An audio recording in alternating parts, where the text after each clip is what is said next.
Assalamualaikum warahmatullahi wabarakatuh. Selamat datang kembali di Rio Hasport.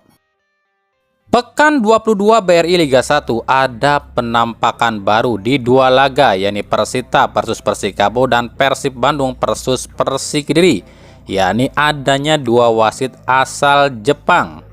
Lalu apa alasan PSSI memilih wasit asal Jepang? Padahal di Piala Dunia U17 lalu, wasit-wasit asal Jepang ini yang memimpin Piala Dunia U17 ini disoroti sebab banyak lakukan kesalahan keputusan. Menurut Ketua Umum PSSI Erick Thohir, penunjukan dua wasit Jepang ini emang sudah direncanakan sejak lama sebab adanya kerjasama antara PSSI dan JFA. Dua wasit ini barulah awal dari jumlah 5 wasit Jepang yang kabarnya akan ada di Liga 1 musim ini dan musim depan. Selain wasit Jepang, kabarnya akan ada wasit asal Jerman juga. Selain untuk menularkan ilmu pada para wasit Indonesia, para wasit luar negeri ini sekaligus sebagai mentor dalam rencana penggunaan VAR di Liga 1. Sebenarnya ini sudah lama direncanakan sebab kita memang ada kerjasama dengan JFA. Bukan nggak percaya pada wasit kita, ini hanya sementara. Selain itu kita butuh wasit yang sudah berpengalaman dalam memimpin pertandingan, apalagi yang menggunakan VAR. Nantinya juga akan ada dari wasit dari Jerman juga, ujar Erick Thohir. Oke, gimana nih performa para wasit Jepang di dua laga kemarin? Bagus, biasa, atau buruk nih? Kalau pendapat kami sih yang paling menonjol dari wasit Jepang di dua laga kemarin itu adalah para pemain kita ini nggak berani intervensi dan protes berlebihan. Kalau soal tepat atau nggak soal keputusan sih ini relatif ya, sebab wasit Jepang pun nggak luput dari kesalahan.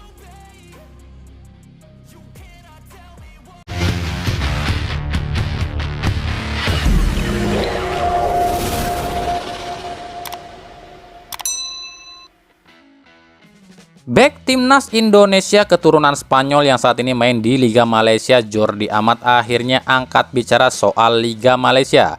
Jordi yang belakangan ini dikritik dan dihujat netizen Malaysia sebab dianggap performanya jauh menurun baik di timnas maupun di JT, akhirnya mengungkapkan seperti apa Liga Malaysia dan klub JDT. Menurut Jordi, JDT ini klub gak normal sebab sepanjang musim ini JDT ini gak tersentuh dengan kekalahan. Bahkan sejak ia gabung dengan JDT, klub ini selalu jadi juara dan seolah sulit tersentuh oleh wasit. Tentu saja kami puas. Ini tidak normal, kami tidak pernah rasakan kekalahan apalagi musim ini. Ini memang sangat luar biasa dan kami membuat sejarah, ujar Jordi. Tapi ini sungguh tidak normal sebab seperti ada yang janggal di liga ini. Seolah tim-tim yang kuat finansial dilindungi di liga ini, ujar Jordi.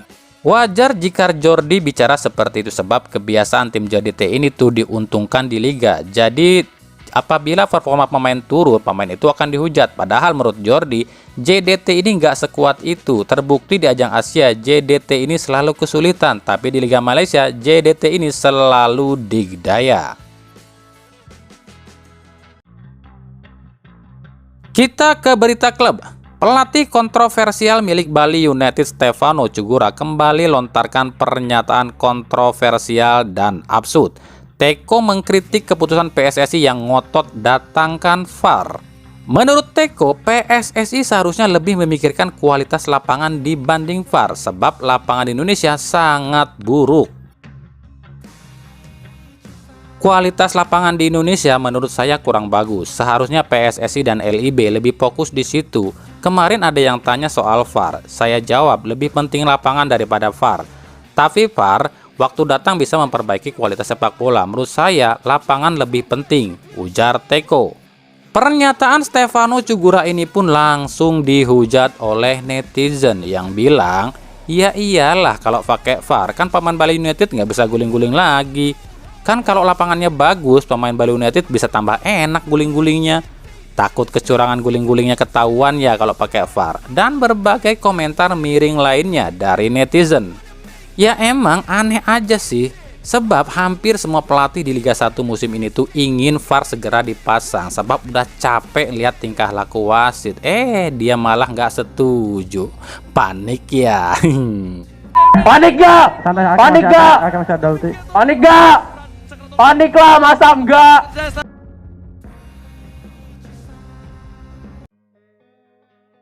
Dari Persis Solo, pelatih Leonardo Medina secara gentle meminta maaf pada para supporter Persis Solo sebab belum bisa membawa Persis Solo berbicara banyak di Liga 1 musim ini. Medina pun belum tahu nasibnya ke depannya sebab saat ini belum ada pembicaraan dari manajemen dengan dirinya.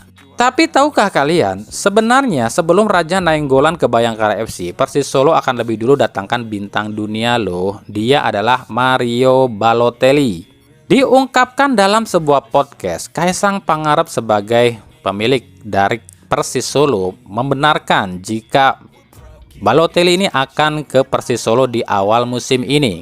Menurut Kaisang, Balotelli ditawarkan ke Persis Solo dengan status bebas transfer. Kaisang mikir 2 kali sebab Persis Solo kekurangan dana dan sponsor pun minim. Jadi daripada datangkan pemain asing dengan gaji mahal tapi klub bangkrut dan akhirnya nunggak gaji, ya mending nggak usah. Kemarin tahun lalu kan sempet udah ditawarin Balotelli sebenarnya. Sumpah. Ditawarin Balotelli, harganya masuk akal. Harganya kok nggak salah itu 20 M per tahun gaji. Nah, dan cuma kita oke dengan harganya, cuma tidak oke dengan pemasukannya aja. Kita wah sponsor masih kurang. Enggak lah, nggak usah lah. Dari Persik Kediri, usai mampu jadi tim pertama yang mampu mengalahkan rekor 14 kali tak terkalahkan Persib, membuat Persik Kediri ini makin pede akan mampu finish di 4 besar di akhir musim. Menurut pelatih Persik Kediri, target dari sang bos yakni Arthur Irawan untuk menargetkan sapu bersih di laga sisa sepertinya akan berjalan lancar. Apalagi kepercayaan diri para pemain Persik Kediri ini semakin meningkat usai mampu jadi satu-satunya tim yang bisa mengalahkan rentetan unbeaten Persib Bandung. Ini sesuai rencana kita dan target dari manajemen, yakni sapu bersih di laga sisa. Kita punya modal bagus, tim sekelas Persib yang sulit dikalahkan pun bisa kita atasi. Maka kita yakin ke depannya kita akan capai tujuan kita, ujar Rospide. Keyakinan Rospide ini wajar sih, sebab sekelas Persib aja yang susah dikalahkan bisa dikalahkan. Apalagi Persib di laga selanjutnya akan hadapi tim yang selalu sulit ditaklukkan, yakni Bali United. Duel 2 tim ini akan jadi momen bagi Persik Kediri untuk menggusur salah satu tim di 4 besar. Jika Persib atau Bali United kalah di laga ini, otomatis Persik Kediri bisa saja langsung meloncat ke posisi 4 atau 5 menggusur Madura United dan berpeluang menggusur posisi Persib dan Bali United di laga selanjutnya.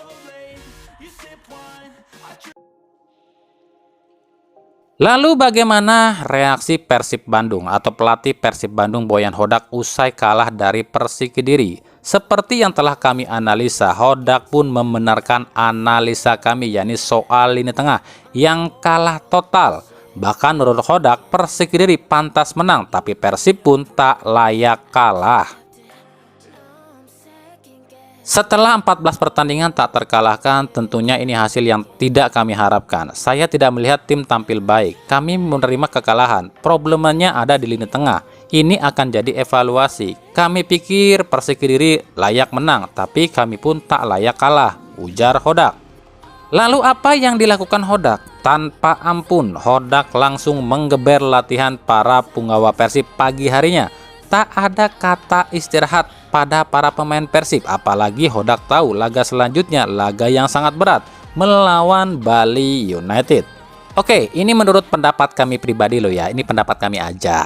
Seandainya saja, seandainya loh ya, nggak ada istilah slot ASEAN di Liga 1 musim ini ya, kami pikir trio Maklok, Madinda, dan Stefano Beltrame ini akan cocok loh di lini tengah Persib. Dengan rincian pembagian tugas seperti ini, Maklok sebagai breaker, Madinda sebagai holding atau pemegang bola, sementara Stefano sebagai feeder ataupun pengatur serangan. Ini menurut kami akan jauh lebih efektif loh. Sebab menurut kami ya, Maklok tanpa pasangan ini jauh anjlok. Terbukti kemarin ya, sebelum Abdul Aziz masuk, Maklok ini ya serba salah. Tapi setelah Abdul Aziz masuk yang notabene kuat pegang bola, permainan Persib pun agak lumayan di lini tengah. Sementara untuk Stefano Beltrame, Stefano ini soal skill bagus, akurasi pun oke, kecepatan pun mumpuni. Cuma itu kekurangan Stefano ini menurut kami ya, dia ini nggak terlalu bisa lama pegang bola, selalu bisa direbut sama lawan. Apalagi chemistry Stefano dengan dua bomber Persib ini belum nyetel. Dedes aja ceramain Stefano mulu di laga kemarin.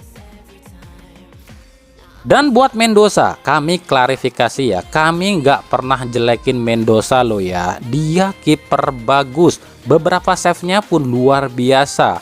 Ini kembali cuma masalah kebutuhan dan efektivitas, bukan masalah skill dan kemampuan loh ya. Persib itu udah punya kiper-kiper hebat. Alangkah lebih efektifnya jika slot ASEAN ini dipakai pemain asing dengan posisi lain. Sebab terlihat jelas saat Persib deadlock, Persib nggak punya opsi penyerang atau gelandang lain yang bisa merubah situasi. Itu aja, nggak ada loh kami bilang Mendoza ini jelek, paham kan?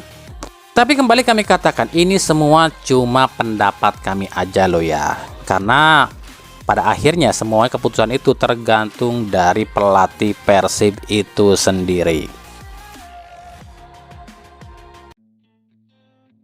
Dari Liga 2, ada dua keributan di Liga 2. Udah biasa di Liga kita meribut. Tapi ini sampai anarkis juga, yakni laga antara PSMS Medan kontra PSPS Riau. Sampai supporter PSMS Medan ini merusak fasilitas stadion. Dan ada laga Persiba Balikpapan kontra Persipal Palu yang ribut antara pemain dengan ofisial. Setelah kami selidiki, ternyata penyebab utama keributan ini tuh tersangkanya cuma satu, yakni wasit dan PSSI. Kok gitu? Di laga PSMS kontra PSPS, tim PSPS sempat mogok, nggak mau bertanding. Alasannya laga ini dipimpin oleh wasit Ridwan Pahala. Sementara wasit ini tuh lagi jalanin sanksi pembinaan. Kok masih bisa memimpin pertandingan sih? Nah kan, apa yang pernah kami bilang, PSSI ini penuh tipu muslihat kalau soal wasit. Kemarin kami dihujat saat kami kritik PSSI soal wasit. Tapi apa buktinya? Terbuktikan. Makanya kalau kalian ini mau hujat kami, mbok yo pinteran dikit napa, jangan asal jeplak. Kami ini nggak mungkin bikin narasi kalau kami nggak ada buktinya. Terbuktikan sekarang, wasit-wasit yang katanya dibina tapi kok tetap bisa pimpin pertandingan sih. Ini bukan cuma di Liga 2 loh, di Liga 1 juga masih kayak gitu. Buktinya contohnya ya, wasit Rio Permana yang katanya dibina waktu itu tapi kok bisa memimpin pertandingan Madura versus Persib sih. Jadi ya wajar kalau kami bilang PSSI ini penuh tipu muslihat kalau soal wasit. Cuma satu hal yang kami soroti nih di laga PSMS kontra PSPS. Kalau ini terjadinya di Jawa Tengah, itu wasit pasti udah dipecat nih sama ketum PSSI Jawa Tengah. Tapi karena ini terjadinya di Sumatera Utara, ya mana main. Kodrat sah sebagai ketum PSSI Sumut, mana mau pecat wasit.